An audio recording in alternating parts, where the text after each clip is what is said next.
મિત્રો, વરસતા વરસાદની અંદર જો બાજરીના કે જુવારના રોટલા સાથે આ ચટણી મળી જાય તો મજા પડી જાય. ખરેખર એટલી સ્વાદિષ્ટ બને છે કે બાકી બીજી બધી જ ચટણીનો સ્વાદ ભૂલી જશો.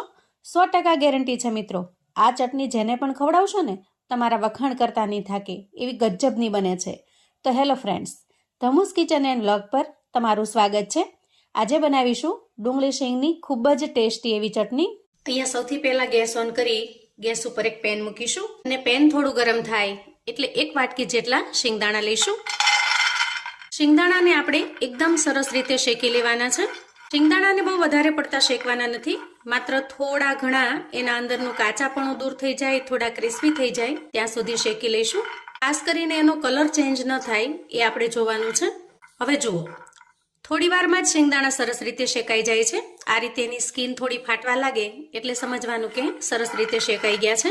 તો હવે શિંગદાણા સરસ રીતે શેકાઈ જાય ત્યાર પછી આપણે એને એક પ્લેટમાં કાઢી લઈએ અને થોડા ઠંડા થવા દઈએ. અને હવે એ ગરમ પેનને ફરી આપણે ગેસ પર મૂકીશું અને થોડા મસાલાને શેકી લઈશું. સૌથી પહેલા આપણે 5 ચમચી જેટલી મેથી લીધી છે. મેથીનું પ્રમાણ એકદમ ઓછું રાખવાનું. ત્યાર પછી મોટી 1 ચમચી જેટલા આખા ધાણા લઈએ.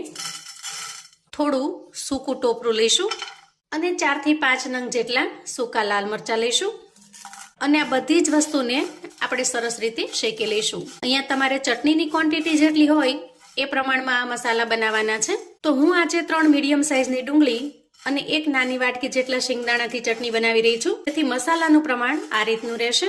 હવે આપણે આ બધા જ મસાલાને સરસ રીતે શેકી લઈશું.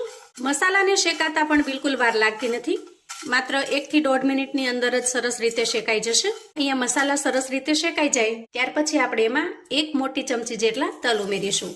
તલને આપણે છેલ્લે રાખવાના છે, કેમ કે તલને શેકાતા બિલકુલ વાર પણ નહીં લાગે અને જો અગાઉથી ઉમેરેલા હશે તો એ બળવા લાગશે. આ મસાલો એકદમ સ્પેશિયલ મસાલો બનશે. આ મસાલાને તમે કોઈ પણ ચટણીમાં ઉમેરી શકો છો, અથવા તો કોઈ શાક બનાવ્યું હોય, ખાસ કરીને કોઈ પનીરવાળું શાક હોય અથવા તો પંજાબી શાક બનાવ્યું હોય તો એના અંદર પણ તમે આ મસાલો ઉમેરી શકો છો. આનાથી ગ્રેવી એકદમ સરસ ઘાટી બનશે અને ટેસ્ટી પણ બનશે. હવે જુઓ, અહીંયા બધી જ વસ્તુ સરસ રીતે શેકાઈ ગઈ છે. ગેસની ફ્લેમને આપણે બંધ કરીશું અને આ બધા જ મસાલાને થોડા ઠંડા થવા દઈશું. મસાલાને ઠંડા કરવા માટે આપણે એક પ્લેટમાં કાઢી લઈએ, કેમ કે પેન ગરમ હોવાથી એ અંદર ને અંદર શેકાયા કરશે અને જરૂરિયાત કરતાં વધારે શેકાઈ જશે.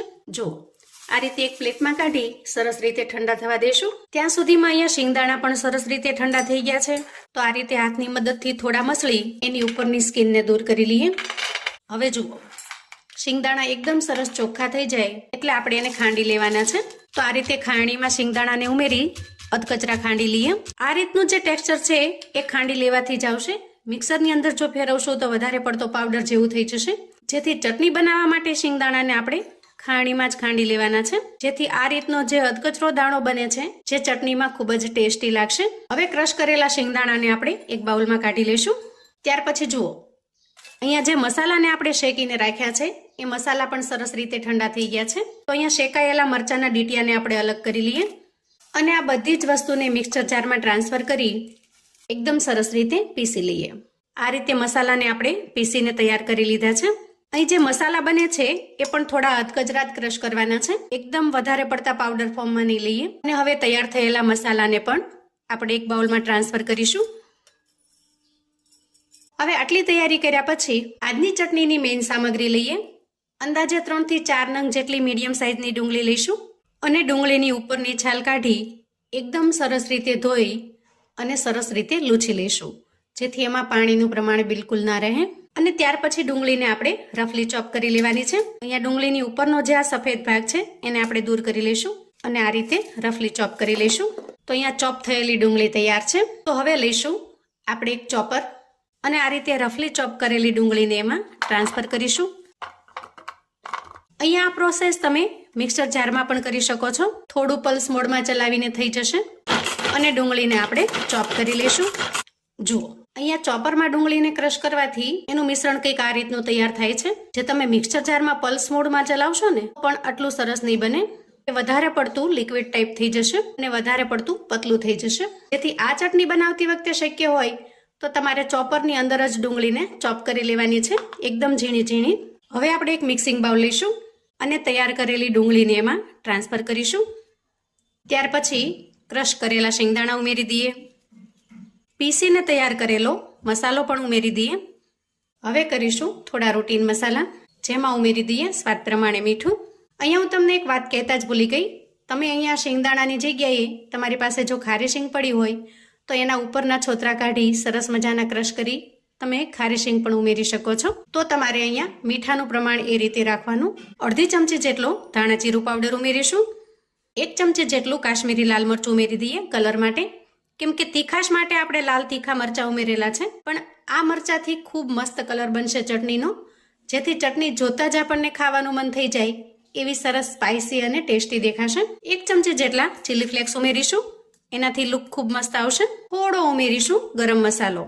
તમને જો ગરમ મસાલો ન ફાવે તો તમે સ્કીપ કરી શકો છો. હવે આપણે અહીંયા થોડી જગ્યા કરી લઈએ આ રીતે, અને એમાં ઉમેરીશું 1 ચમચી જેટલી આદુ મરચાંની પેસ્ટ, થોડા લીલા મરચાંના ટુકડા, થોડા મીઠા લીમડાના પાન. ત્યાર પછી વઘારિયાની અંદર આપણે 3 મોટા ચમચા જેટલું તેલ ગરમ કરી લઈએ અને એમાં 1 ચમચી જેટલું આખું જીરું ઉમેરી દઈએ. સાથે સાથે થોડી હિંગ પણ ઉમેરીશું અને આ સરસ મજાના વઘારને આપણે ચટણીમાં ઉમેરી દઈશું. અને ત્યાર પછી સરસ રીતે મિક્સ કરી લઈશું. અને સરસ રીતે મિક્સ કર્યા પછી ઉપરથી થોડી ઝીણી સમારેલી કોથમીર ઉમેરીશું અને બધી જ વસ્તુને એકદમ સરસ રીતે મિક્સ કરી લઈશું. ખરેખર મિત્રો, રસોડાની અંદર આ ચટણીની સુગંધ એટલી સરસ રીતે ફેલાઈ ગઈ છે કે 100% પાડોશીને પણ થશે કે આજે ધમુબેને શું બનાવ્યું છે. અને છેલ્લે ચટણીમાં એકદમ સરસ મજાનો ચટપટો ટેસ્ટ લાવવા માટે આપણે અડધા લીંબુનો રસ ઉમેરી દઈએ. અહીંયા તમે લીંબુની જગ્યાએ આમચૂર પાવડરનો પણ ઉપયોગ કરી શકો છો.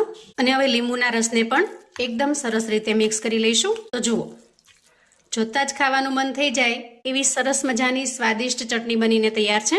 આ ચટણીને તમે પૂરી, પરાઠા, રોટલી, ભાખરી કોઈ પણની સાથે પીરસો, બસ શાકની ખરેખર બિલકુલ જરૂર નહીં પડે. અને ખાનારને જેટલી પણ બનાવશો ને એટલી આ ચટણી ઓછી પડવાની છે. તો મિત્રો, વરસતા વરસાદની અંદર જો આ ચટણી મળી જાય ને તો ખાવાની ખૂબ જ મજા પડી જાય. ખાસ કરીને બાજરીના રોટલા સાથે કે જુવારના રોટલા સાથે ખાવાની એકદમ મજા પડી જાય એવી સરસ ટેસ્ટી બને છે. અને સાથે જો થોડું મોળું દહીં હોય તો જમવાની રંગત ઓર વધી જાય. ખરેખર તમે ક્યારેય જો આ રીતે ચટણી બનાવીને ટ્રાય ન કરી હોય ને તો ખાસ કરીને આ વરસાદની સિઝનમાં એક વખત ચોક્કસથી બનાવજો. અને આ રીતે જુવાર કે બાજરીના રોટલા સાથે દહીં અને ચટણી પીરસજો તો ખરેખર એટલો ગજબનો અમેઝિંગ ટેસ્ટ બને છે કે તમારી આ ચટણી તો એકદમ ફેવરેટ થઈ જવાની છે. ઘરમાં નાના મોટા સૌને ખૂબ જ પસંદ આવે એવી લાજવાબ બને છે. તો મિત્રો, આવું અવનવું જાણવા માટે અને મને સપોર્ટ કરવા માટે ચેનલ પર જો તમે નવા છો તો પ્લીઝ ચેનલને સબસ્ક્રાઈબ કરજો. વિડીયો ગમે તો લાઈક અને શેર કરજો. તમારા સગા સંબંધી મિત્રોને પણ આપણી આજની એકદમ ટેસ્ટી એવી ચટણીની રેસિપી ચોક્કસથી મોકલી આપજો, જેથી એ લોકો પણ બનાવીને તૈયાર કરી શકે, એન્જોય કરી શકે અને એના પરિવારને પીરસી શકે. કોમેન્ટમાં મને ચોક્કસથી જણાવજો મિત્રો કે આજની આ ચટણીની રેસિપી તમને કેવી લાગી છે. એકદમ યુનિક, અલગ અને સાવ નવી રીતે બનતી આ ચટણી ખરેખર બધાને ખૂબ જ પસંદ આવશે. જો તમે ક્યારેય બનાવો તો મારા સાથે ચોક્કસથી ફીડબેક શેર કરજો. તો ફરી મળીશું એક નવી રેસિપી સાથે. ત્યાં સુધી આવજો મિત્રો.